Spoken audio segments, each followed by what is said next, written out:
everybody, it is Heather here from Love Literacy, and today we're going to be looking at another phoneme grapheme correspondence. And today this one is a little bit different. We might like to call this a spelling rule. So it's also a phoneme grapheme correspondence, but also known as a spelling rule, and sometimes it's known as a longer spelling after a short vowel. And this particular one is CK. Now C represents K and K represents K. So therefore, CK represents K. I said that as voice, but we would normally say it as K. I didn't really know how the sound would come across.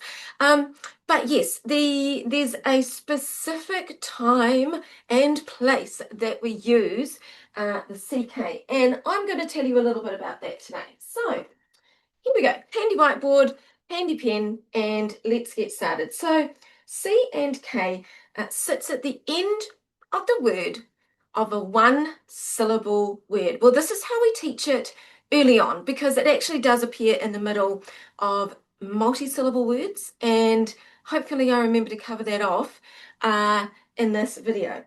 But CK, end of a one-syllable word immediately followed by a short vowel. Immediately, yes, followed by a short vowel. So it's always going to look like this.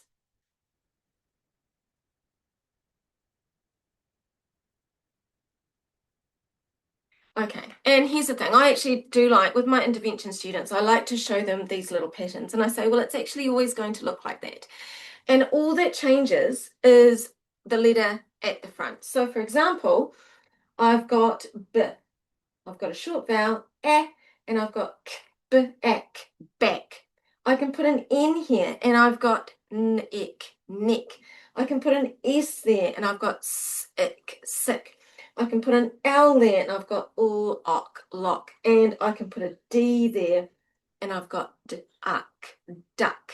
Now, here's the interesting thing, that the letters that you can actually put at the front here are fairly limited. There's only not 26 letters, but 19, 21 letters of the alphabet, and they can't all go there. So this is what I also like to point out to my students.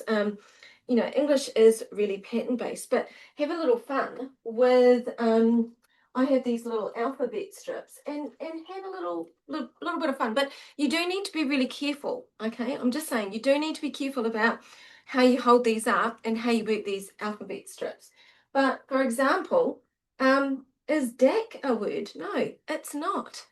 Okay, is hack a word? Yes, it is. Is peck a word? Yes. Is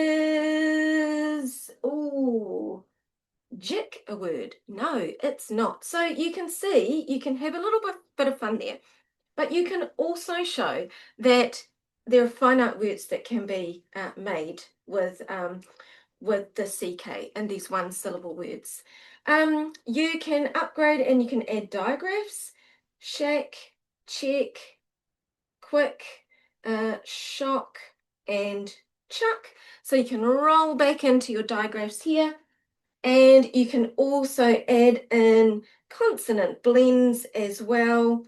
And I'll just put some here. We've got the word black, bleak, slick, clock, and truck. So as you can see, we can add a little bit with our digraphs, and we can add a little bit with our consonant blends as well. Now, I do remember talking about what happens when we have actually got some multisyllable words, but we wouldn't be teaching this until much further on in your scope and sequence. So for example, you've got the word hackle and pickle and fickle, and we've got our CK there straight after the short vowel for these ones in the multisyllable word, and that's just because we don't normally get two C's next to each other. If we're going to be doing that doubling rule for our consonant L, you don't normally get the two C's. And I'm sure there'll be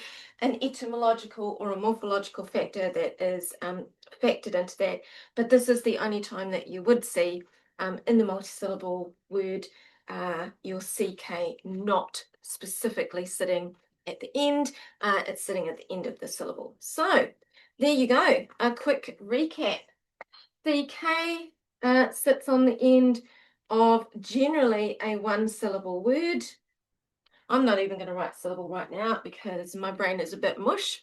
Generally sits on the end of a one-syllable word, one short vowel sound, and we spell it CK. And that is all about this sound. Simple to complex. Simple start with just your single consonant at the beginning. Move to complexity, digraphs, consonant blends, using those higher level words if you've got older students that just need a little bit of a rollback with some of these words. There we go, that's CK. What did you think? Let me know. Do you find this useful? Was I a bit rambly?